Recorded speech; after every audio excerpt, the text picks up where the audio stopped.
2024 లేదా 25లో డిగ్రీ లేదా బీటెక్ చదివారా? సాఫ్ట్వేర్ జాబ్ కోసం ఎదురు చూస్తున్నారా? అయితే కోడ్ జ్ఞాన్ 100 డేస్ కోర్సులో చేరండి, జాబ్ సాధించండి. నమస్కారం ప్రియా చౌదరి గారు. నమస్తే అమ్మా. ప్రతి ఒక్కరి లైఫ్లో ఉండేదాన్ని అనుమానం. ఇది ఎక్కడైనా రావచ్చు కానీ భార్యాభర్తల విషయంలో మాత్రం రాకూడదనే చెప్పాలి. అటు భార్యకు వచ్చినా ఇటు భర్తకు వచ్చినా చాలామంది అంటూ ఉంటారు కదా, అనుమానం పెనుభూతం అని. అది ఎక్కడికి దారి తీస్తుంది అనేది ఎవరికి తెలియదు. కొంతమంది అయితే కోర్టుల చుట్టూ తిరిగిన వాళ్ళు కూడా చాలామంది ఉన్నారు. అంటే ఇలా మాట్లాడచ్చు లేదో కూడా తెలియదు. జైల్లో ఉన్నవాళ్ళు కూడా చాలామంది ఉన్నారు. దానివల్ల మర్డర్లు చేసి ఫ్యామిలీ మొత్తం డిస్టర్బ్ చేసుకొని ఆ పరిస్థితి దాకా తెచ్చుకున్న వాళ్ళు కూడా ఉన్నారు. భార్యాభర్తలు ఒకవేళ అనుమానం ఉన్నా సరే దాన్ని బ్రేక్ చేసి తెలియకుండానే, అంటే ఈ వీడియో చూసిన తర్వాత అనుమానం అనేది మైండ్లో పెట్టుకోకుండా హ్యాపీగా అన్యోన్యంగా ఉండాలని ఏం చెప్తారు దానికి? నాగరాజు గారు ఏం చెప్తారంటే, అల్లావుద్దీన్ అద్భుత దీపం తీయండి మేడం, దాంట్లో నుంచి అల్లావుద్దీన్ పిలవండి మేడం, పిలిస్తే అబ్రకదబ్రా అనేస్తాడు మేడం, మన జనాలందరూ సంతోషంగా ఉంటారు మేడం అనే మీ ఎంతూజియాజము ప్రతి ఒక్క వర్షంలో నాకు కనిపిస్తూ ఉంటుంది. కాబట్టి అల్లావుద్దీన్ అద్భుత దీపం మన దగ్గర లేదు నాగరాజు గారు. జనాలు ఎవరి మనసుల్లో వాళ్ళకుంది. ఏది తీస్తే అది వస్తుంది, ఏది అడిగితే అది ఇస్తుంది. నేను మొదటి నుంచి చెప్పేది అది. ఏదైనా మన మనసుతోటే, మనం గొప్పవాళ్ళమైనా ఆ మనసును మనం ఎలా ట్యూన్ చేస్తామో ఆ మనసు మనల్ని అలా తీసుకెళ్తుంది. అలాగే మనము గొప్పవాళ్ళం అయ్యుండి అధపాతాళానికి పోయినా కూడా మన మనసును ఏ విధంగా ట్యూన్ చేసుకోవడం వల్లనో అది అలా జరిగింది. ఎవరు కూడా మనల్ని పడేసే వాళ్ళు లేరు. పడేస్తున్నారు అంటే అవకాశం మనం ఇచ్చినట్టే, ఆ జాగ్రత్తలు మనం తీసుకున్నట్టే. ఇప్పుడు మీరు అడిగారు అనుమానం పెనుభూతం అని. It's true. చాలామందిలో ఉండేటటువంటిది ఇది ఏంటంటే, దిస్ ఇస్ వాస్ట్ సబ్జెక్ట్ అండి. ఎట్లా ఉంటాయంటే అనుమానము, ఒకటి ఇందులో వివిధ రకాలు ఉంటాయి. ఒకటి స్వతహాగా మనిషి పుట్టిన దగ్గర నుంచి ఆ జబ్బు అనేది ఒకటి ఉంటుంది, సైకలాజికల్ డిజార్డర్ అనమాట. అది ఒక టైప్ ఆఫ్ అనుమానం. రెండోది ఏంటంటే భర్త యాటిట్యూడ్ అలా దీంతో అనుమానం క్రియేట్ అయ్యేటటువంటి అవకాశాలు ఉంటాయి. మూడోది ఏంటి అని అంటే, చిన్నప్పుడు కొన్ని ఇన్సిడెంట్స్ వాళ్ళ జీవితంలో జరుగుతాయి. ఆ జరిగినటువంటి ఇన్సిడెంట్లు తమ జీవితంలో కూడా ఎక్కడైనా జరుగుతాయేమో అని చెప్పేసి వాటిల్ని క్యారీ చేసుకుంటూ వచ్చేస్తారనమాట. సో అది చాలా డేంజర్. ఇట్లా డిఫరెంట్ స్టేజెస్ ఉంటాయి అన్నమాట అనుమానాలు అనేవి. నిజంగా మీరు అన్నట్టు ఏంటంటే, ప్రాణాలు తీసిన వాళ్ళు ఉన్నారు, ప్రాణాలు తీసుకున్న వాళ్ళు ఉన్నారు. ఏదైనా జీవితంలోనండి కొంత ఓర్పుతోటి, ఆలోచనాత్మకంగా, పాజిటివ్ థింకింగ్ తోటి కాస్త మనం ఒక సబ్జెక్టు మీద సమస్య మీద మనం కాన్సన్ట్రేట్ చేయగలిగితే దునియాలో ఏ సమస్యలైనా మనం సాల్వ్ చేసుకోగలం. సొల్యూషన్ లేని సమస్య ఉండదు నాగరాజు గారు. పరిష్కారం పుట్టిన తర్వాతే సమస్య పుడుతుంది అనేది ఒక నానుడి, మీకు తెలుసా అది? మనం ఏం చేస్తున్నామనంటే, సమస్యకి పరిష్కారం ఏంటనేది ఆలోచించకుండా, ఇప్పుడు సపోజ్ భార్యకి భర్త మీద అనుమానం వచ్చిందనుకోండి, రాగానే ఫస్ట్ భార్య చేయాల్సినటువంటి పని ఏంటి అనంటే, ఇది నిజమా కాదా, అంటే ఇది నాలో వచ్చిందా అతని యాటిట్యూడ్లో వచ్చిందా అనేది కొంత వెయిట్ చేయాలి. ఇది ఎంతవరకు కరెక్టు అనేటటువంటి వెర్షన్. ఈ మధ్యకాలంలో ఏమైపోయిందంటే నాగరాజు గారు, కొంచెం టెక్నాలజీ పెరిగిన తర్వాత చాలా షార్ప్ అయిపోయినారు అందరూ. పాపం అది భర్తలు కూడా తెలుసుకోవాల్సినటువంటి విషయం, భార్యలు కూడా తెలుసుకోవాల్సినటువంటి విషయం. ఇది ఏమవుతుందంటే, ఎక్కడ మనం ఏదన్నా లత్కోర పనులు చేద్దామన్నా కూడా, పిచ్చి వేషాలు వేద్దామన్నా కూడా అంత తేలిగ్గా వేసేసుకొని కళ్ళు మూసేసుకొని పిల్లి కళ్ళు మూసుకొని పాలు తాగినట్టు తాగుతున్నారు ఇప్పుడు అందరూ కూడా. అది చేటు తీసుకొని వస్తుంది. టెక్నాలజీ పెరిగింది, మీరు ఎక్కడున్నారో 10 నిమిషాల్లో పట్టించేస్తుంది మీ ఫోను. టెక్నాలజీ పెరిగింది, మీరు ఎక్కడున్నారో, మీ దగ్గర ఫోన్ లేకపోయినా ఏం లేకపోయినా మీరు ఎక్కడున్నారు అనేది ఐడెంటిఫై చేయడానికి ఒక 1 డే టైం తీసుకుంటే కావాల్సినంత ఇన్ఫర్మేషన్ గ్యాదర్ చేసుకోవచ్చు. అంత ఇన్ఫర్మేషన్ తీసుకునేటటువంటి తెలివితేటలు యువతల మనుషులకు ఉన్నాయి, ఆడవాళ్ళకు కూడా. కాబట్టి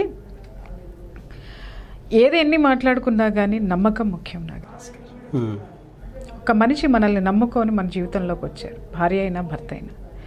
ఆ నమ్మకం ఎక్కడో బీటలు వారుతుంది అనుకున్నప్పుడు, ఆ బీటలు వారేటటువంటి నమ్మకాన్ని కొంచెం జాగ్రత్తగా దానికి సరిచేసుకోవాల్సినటువంటి అవసరం ఉంది. నమ్మకం అనేటటువంటి మళ్ళీ ఆ యొక్క ప్లాస్టర్ వేయాల్సినటువంటి అవసరం ఉంది.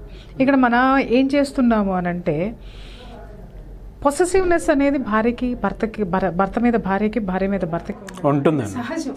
సహజం అది ఉండాలి. ఎందుకంటే ఎవరి కాళ్ళు నా భర్త నాకు సొంతం అని భార్య అనుకుంటుంది, నా భార్య నాకు సొంతం అని భర్త నాకు మాత్రమే ఉండాలి అనేది భర్త అనుకుంటాడు.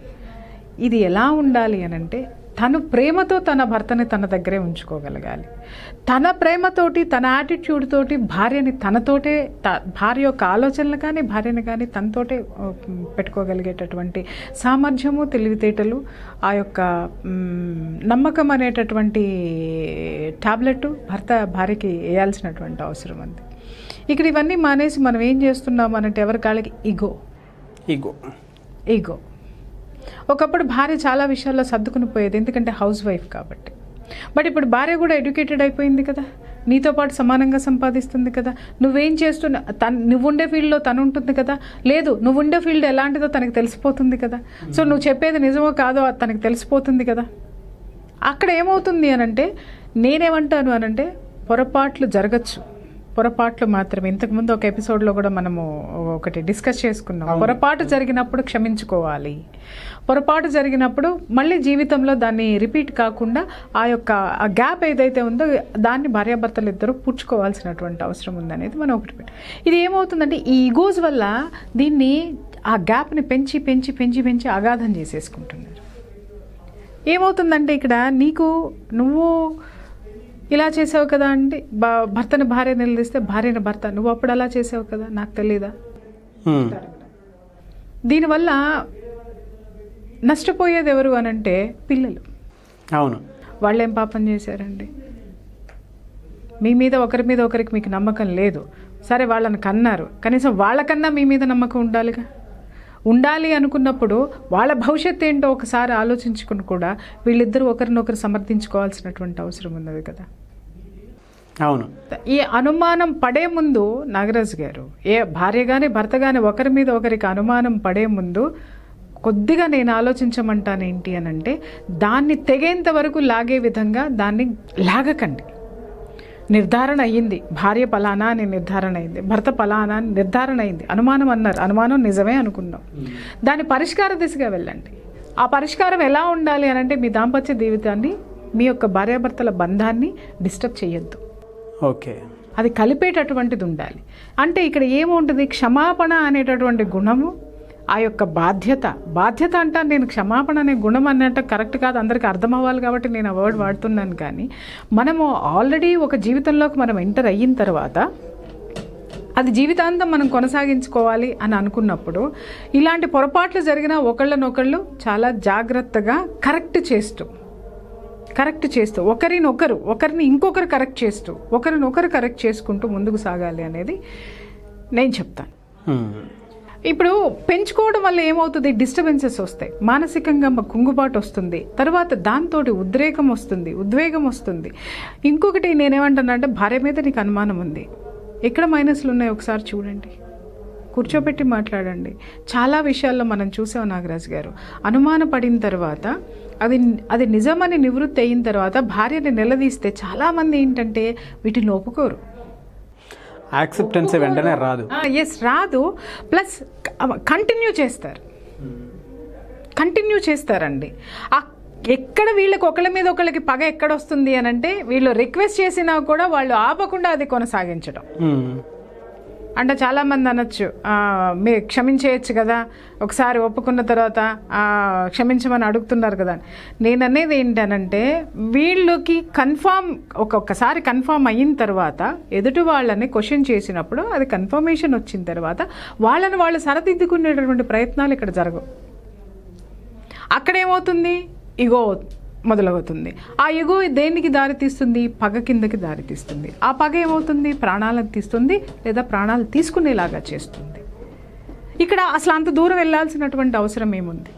అవును, ఏది వచ్చినా నాగరాజు గారు నేను ఒకటే చెప్తున్నానండి, భార్యాభర్తల మధ్య అనుమానం రానివ్వండి, భార్యాభర్తల మధ్య గొడవలు రానివ్వండి, ఏది వచ్చినా కానీ వాళ్ళ యొక్క భవిష్యత్తు దృష్ట్యా కూర్చుని మాట్లాడుకోవడం అనేది, చర్చల ద్వారా ఏదైనా సాధ్యమవుతుంది అనేది నా నమ్మకం. 100%. కొంత ఓర్పు కూడా అవసరం అంటాను నేను. కొన్ని కేసెస్ ఉంటాయండి, నిజంగా బ్లంట్గా తప్పు చేస్తారు, తప్పు చేసి ఏం చేస్తారు, ఎప్పుడైతే భార్య భర్తని నిలదీస్తుందో లేదా భర్త భార్యను నిలదీస్తాడో ఉల్టా వీళ్ళ మీద ఎలిగేషన్స్ వేసేస్తారు, వేసేసి రోడ్డు మీదకి వచ్చేస్తారండి. ఎంత అసహ్యం వేస్తుందంటే వాళ్ళని చూస్తే, వాళ్ళని వాళ్ళు కరెక్ట్ చేసుకోకపోగా ఎదుటి వాళ్ళని బ్లేమ్ చేస్తూ రోడ్డు మీదకి వచ్చేస్తున్నారు. ఈ కాపురాలన్నీ ఎక్కడికి వెళ్ళాలి? ఆ పిల్లల జీవితాలు ఎక్కడికి వెళ్ళాలి? ఏమన్నా అర్థం ఉందా? ఒక్కొక్కళ్ళు చదువుకున్న వాళ్ళు ఉన్నారు దీంట్లో, చదువుకోని వాళ్ళు దీంట్లో ఉన్నారు. వాళ్ళకి వీళ్ళకి తేడా ఏంటండి? కనిపించట్లేదు. సంస్కారం అనేటటువంటి పదము ఏనాడో మృగ్యమైపోయిందండి, ఇప్పుడు లేదు. ఎంత సహజమైపోయింది అని అంటే, నువ్వు ఏమన్నా చేసుకో, నువ్వు వీధికెక్కితే నేను వీధికెక్కుతా, లేదు నువ్వు నోరు మూసుకొని కూర్చుంటావా నేను ఇంకా రెచ్చిపోతా. రెండూ కరెక్ట్ కాదు. ఒకసారి తాళి కట్టిన భార్య, ఒకసారి తాళి కట్టించుకున్నటువంటి భర్త, ఇద్దరం కలిసి ఉందాము అనేటటువంటి ఒక ఒప్పందానికి వచ్చినటువంటి మీ జీవితము ఈ అనుమానాలు నివృత్తి చేసుకునేటటువంటి దశ వైపుగా అడుగులు వేయకుండా వాటిని పెంచుకుంటూ ఈగోస్ తోటి పెంచుకుంటూ పగల వైపుకు వెళ్ళిపోయారు అని అంటే మాత్రము ఆ జీవితాలు ఏ రోజుకి కూడా చక్కబడవండి. ఆవేశం కాదు, ఓర్పు అవసరం, ఆలోచన అవసరం.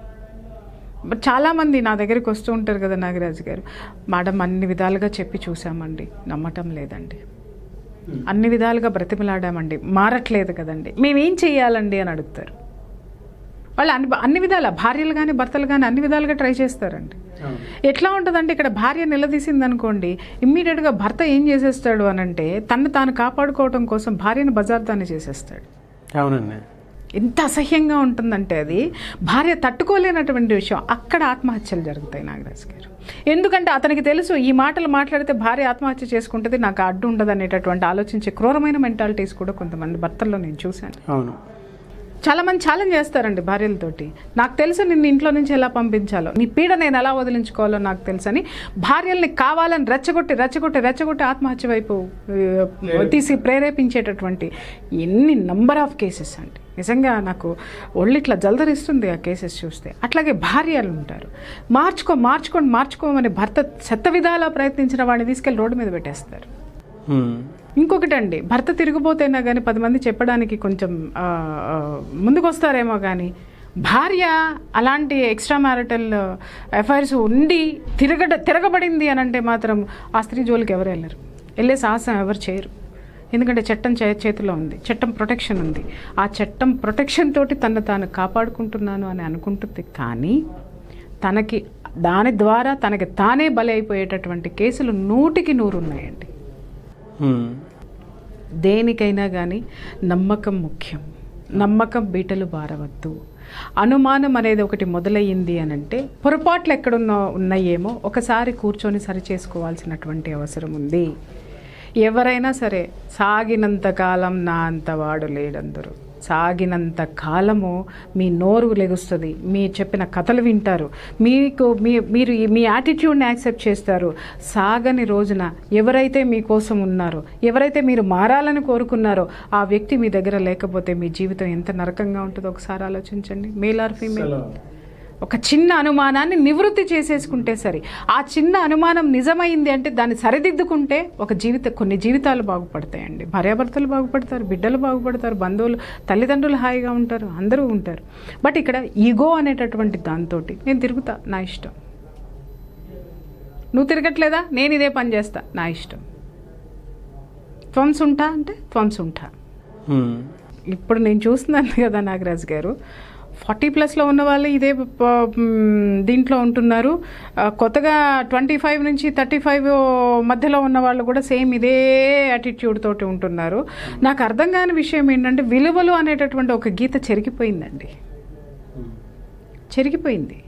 ఆ చెరిగిపోవటంతో అసలు నాకు ఒక్కొక్కసారి అనిపిస్తుంది, ఎందుకు ఈ పెళ్ళిళ్ళు చేసుకుని వివాహము అనే దాని మీద ఎందుకు ఇన్ని ఖర్చులు పెడుతున్నారు అనిపిస్తుంది ఒక్కొక్కసారి.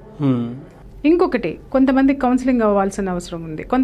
కొంతమంది అనుమానము ఎలా ఉంటుందంటేనండి, చిన్నప్పుడు ఎప్పుడో వాళ్ళ ఫాదర్ తప్పు చేస్తాడు, లేదా వాళ్ళ మదర్ తప్పు చేస్తుంది, లేదా వాళ్ళ ఇంట్లో బంధువులు ఎవరో తప్పు చేస్తారు. అంటే భార్య పట్ల భర్త పట్ల వాళ్ళు చేసినటువంటి తప్పుని వీళ్ళ మైండ్లో అది రికార్డ్ అయిపోయి ఉంటుంది. అంటే అవతల వాళ్ళు ఎంత లాస్ అయ్యారు, ఎంత నష్టపోయారు. వాళ్ళు దాన్ని ఆ చిన్నప్పటి నుంచి దాన్ని ఏం చేస్తారు అని అంటే ఈ మ్యారేజ్ స్టేజ్ వచ్చేంత వరకు దాన్ని మోసేస్తారు బ్రెయిన్లో పెట్టేసి. అది ఏమవుతుంది, ఇన్నర్ మైండ్కి తీసేసుకుంటారు వాళ్ళు. అది చెరగదు, దాన్ని చెరపడం చాలా కష్టం. దాంతో ఏంటంటే భర్త నుంచున్న కూర్చున్న అదే ఆలోచన, భార్య నుంచున్న కూర్చున్న అదే ఆలోచన. ఎందుకంటే చిన్నప్పుడు తల్లి తప్పు చేసింది, లేదా చిన్నప్పుడు తండ్రి తప్పు చేశాడు, లేదా చిన్నప్పుడు వాళ్ళ అత్త తప్పు చేసింది, లేదా మామ తప్పు చేశాడు, లేకపోతే ఇంకొకరు దానివల్ల ఆ ఆడవాళ్ళు నష్టపోయారు, లేదా దానివల్ల ఆ మగవాళ్ళు నష్టపోయారు, లేదా దానివల్ల ఆ కుటుంబం నష్టపోయింది. ఏది ఆ అనుమానం ఆ సంబంధాల వల్ల అది చూసినటువంటిది. ఈ అనుమానం అనేది వీళ్ళల్లో ఇది చేస్తారు. వాళ్ళకి కౌన్సిలింగ్ చాలా అవసరం, ఖచ్చితంగా అవసరం వాళ్ళకి. లేదు ఆ కౌన్సిలింగ్ అనేది లేకపోతే ఏమవుతుందంటే అది ఇంకా ఇలాగే కొట్లాట్ల కిందకి సాగుతుంది. తర్వాత మీరు ఇందాక అన్నట్టు హత్యలు ఆత్మహత్యల వైపు. కేవలము కౌన్సిలింగ్ లేక ఇలాంటి వాటికి దాంపత్యాలు విడిపోవడమో, సంబంధాలు తెంచుకోవడమో, ఆత్మహత్యలు చేసుకోవడమో, హత్యలు చేయడమో, ఇది అంతా దేనివల్ల వస్తుంది అని అంటే ల్యాక్ ఆఫ్ కౌన్సిలింగ్. ఆ కౌన్సిలింగ్ పెద్దవాళ్ళ ద్వారా అన్నా ఉండాలి, స్నేహితుల ద్వారా అన్నా ఉండాలి, సమాజం ద్వారా అన్నా ఉండాలి, లేదా మాలాంటి వాళ్ళ ద్వారా అన్నా ఉండాలి. ఇది ఏమవుతుందంటే నువ్వు నేనేగా జీవితం అని అనుకుంటున్నారు. కాదు, మీరు నేను నువ్వు నేను కలిస్తే మన పిల్లలు, మన కుటుంబం, మన బంధువులు, సమాజం ఇంత ఉంది మనతోటి ముడిపడి. మీరు నేను మాత్రమే లేం కదా, అది ఆలోచించుకోవాలి భార్యాభర్తలు. నిజంగా చెప్తున్నాను, ఇది ఎలాంటిది అని అంటే ఒక కలుపు మొక్క అండి అనుమానం అనేది. అది నిజము అనుకుంటే దాన్ని నివృత్తి అయితే గనక దాని నుంచి బయటపడండి, దాని నుంచి అవతల వాళ్ళని బయటికి తీసుకురండి. దాని నుంచి బయటపడాలి, లేదా బయటికి తీసుకురావాలి. లేదు రెండు చేయకుండా వీళ్ళు ఏం చేస్తారు అని అంటే కొట్లాడుకోవడంతో సరిపోతుంది, రోడ్డు మీద పట్టడంతో సరిపోతుంది, లేదా చంపడం జరుగుతుంది, లేదా చనిపోవడం జరుగుతుంది, అంతే. కాబట్టి ఏ సమస్యనైనా సరేనండి, ఫస్ట్ చర్చించండి, చర్చల ద్వారా వినకపోతే కౌన్సిలింగ్ చేయించండి. పేరెంట్స్ ముఖ్యంగా, నిజంగా నాగరాజు గారు, ఏ విషయంలో అయినా పేరెంట్స్ అవసరం. చాలా కేసుల్లో జరిగేటటువంటి మైనస్లు ఏంటి అని అంటే పేరెంట్స్ కొంతవరకు తీసుకొని వెళ్ళి అవతల మేల్ అనుకోండి, ఇంటల్లుడు ఏం చేస్తాం, మాట్లాడలేం అనేసి గమ్మని సైలెంట్ అయిపోతారు. సో మీరు సైలెంట్ అవుతున్నారు, మీరిచ్చి చేసిన సంబంధమేగా, ఈ పిల్ల జీవితాంతం ఎందుకు అనుభవించాలి? అవునండి. మీరు కొన్నాళ్ళకే విసిగిపోయి 1-2 కౌన్సిలింగ్లకి కూర్చోబెట్టి 1-2 సిట్టింగ్లకే మీరు అలసిపోతే ఈ అమ్మాయి జీవితాంతం భరించద్దా అతన్ని? ఎందుకు లీడ్ తీసుకోరు? అదేమంటే ఇంటల్లుడిని ఇంతకంటే ఏమంటామంటారు. అరే నీ ఇంటల్లుడు మొత్తం నీ జీవితం అంతా తీసుకెళ్ళి నీ కూతురు బతుకునంతా నాశనం చేసేస్తుంటే ఇంకేం పరుగులు, ఇంకేం ఇంటల్లుడండి? అతను ఏ విధంగా వింటాడు ఆ విధంగా కూర్చోబెట్టి ఆ జీవితాన్ని చక్కదిద్దాల్సినటువంటి అవసరం లేదా? False prestiges. బంధువులు కూడా, పేరెంట్స్ కూడా ఈ అల్లుడనో, లేకపోతే కోడలనో, లేకపోతే అమ్మో అనో, లేకపోతే ఇంకొకటనో, ఈ ఫాల్స్ థింకింగ్, ఫాల్స్ ప్రెస్టేజెస్, ఈ రెండిటితోటి వీటిల్ని ఇంకా వాళ్ళు పెంచి పోషిస్తున్నారని అనుకోవచ్చు. అవును. కాబట్టి ఏదైనా కానీ నాగరాజు గారు, ఒక ఆలోచన అనేది మనకు వచ్చింది అని అంటే దాని పరిష్కార దిశగా వెళ్ళడం అనేది కరెక్ట్ పద్ధతి. ఖచ్చితంగా ఇటువంటి విషయాల మీద మీ దగ్గర కౌన్సిలింగ్ వస్తే ఆన్లైన్, ఆఫ్లైన్ అడుగుతున్నారు. నేను స్టడీ చేసిన దాన్ని బట్టి విలువలు అనేటటువంటి ఒక గీత, ఏదైతే విలువైన గీత ఉందో, స్ట్రాంగ్ అయినటువంటి గీత ఉందో, అది బీటలు వారిపోయింది, చెరిగిపోయింది నాగరాజు గారు, కరిగిపోయింది, చెరిగిపోయింది. దాన్ని మళ్ళీ నిలబెట్టాల్సినటువంటి అవసరం సమాజానికి ఉంది. సమాజంలో కొంతమందికి కూడా బాధ్యత ఉంది, ముఖ్యంగా కుటుంబాలకి ఉంది. ఎందుకంటే దీన్ని ఇలాగే వదిలేశారు అని అంటే కుటుంబాలు నిలవండి రేపొద్దున. ఇవాళ ఎందుకండి ఒకరోజు పెళ్లి చేయగానే 3వ రోజుకి విడాకులు అవుతున్నాయి? అవును. కేవలం వీటి వల్ల కాదా? అనుమానాల వల్ల కాదా? అక్రమ సంబంధాల వల్ల కాదా? ఈ రెండింటిని ఎందుకు ఎంకరేజ్ చేస్తున్నారు? అసలు ఎక్కడ వీటికి ఫుల్ స్టాప్ పెట్టాలనే ఆలోచన ఎవరు ఎందుకు చేయటం లేదు? ఇది కాదు ఇంకోటి కాదు ఇంకొకటి అని పోతున్నాం మనము. ఎక్కడ దీనికి అంతం? మనం మనశ్శాంతిగా ఎప్పుడు బ్రతకాలి? మన బిడ్డలు మనశ్శాంతిగా ఎప్పుడు బ్రతకాలి? మన ఫర్దర్ వంశము, తరాలు మనశ్శాంతిగా ఎలా ఉండాలంటే ఒక సిస్టమ్ని మనం ఏర్పాటు చేయాల్సినటువంటి అవసరం, బాధ్యత మనది. సో కాబట్టి ప్రతి ఒక్కళ్ళు దీని మీద ఆలోచించాలని మాత్రం నేను కోరుకుంటున్నాను. Thank you so much Priya Chowdary గారు. చూశారు కదండి వీడియో. ఈ వీడియోపై మీ అభిప్రాయాన్ని కామెంట్ రూపంలో ఖచ్చితంగా తెలియచేయండి.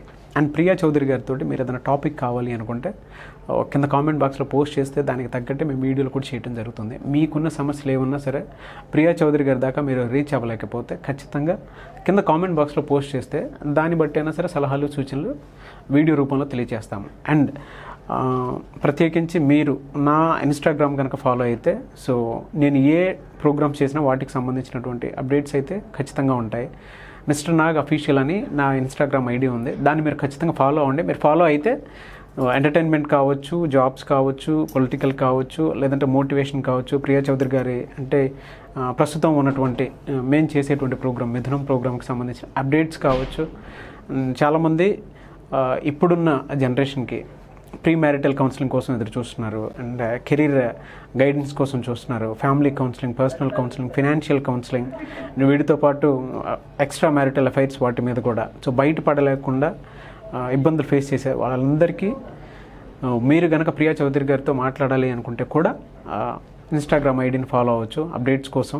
అండ్ ప్రత్యేకించి వీటిలో సో మీరు ఈ విషయాల మీద సలహాలు సూచనల కోసం ప్రియా చౌదరి గారిని కాంటాక్ట్ అవ్వాలి అని అంటే స్క్రీన్ మీద కాంటాక్ట్ నెంబర్ కనిపిస్తుంది, దానికి మీరు కాల్ చేసి డీటెయిల్స్ అన్నీ కనుక్కొని అపాయింట్మెంట్ తీసుకోవచ్చు. సో మీకు ఏ కౌన్సిలింగ్ కావాలన్నా సరే, ఎటువంటి కౌన్సిలింగ్ కావాలన్నా సరే స్క్రీన్ మీద కనిపిస్తున్న నెంబర్కి వెంటనే కాల్ చేసి అపాయింట్మెంట్ తీసుకోండి. వీడియోని లైక్ చేయండి, షేర్ మాత్రం తప్పకుండా చేయండి. ఇలాంటి మరిన్ని వీడియోస్ కోసం మా ఛానల్ ఫాలో అవ్వండి. Thank you.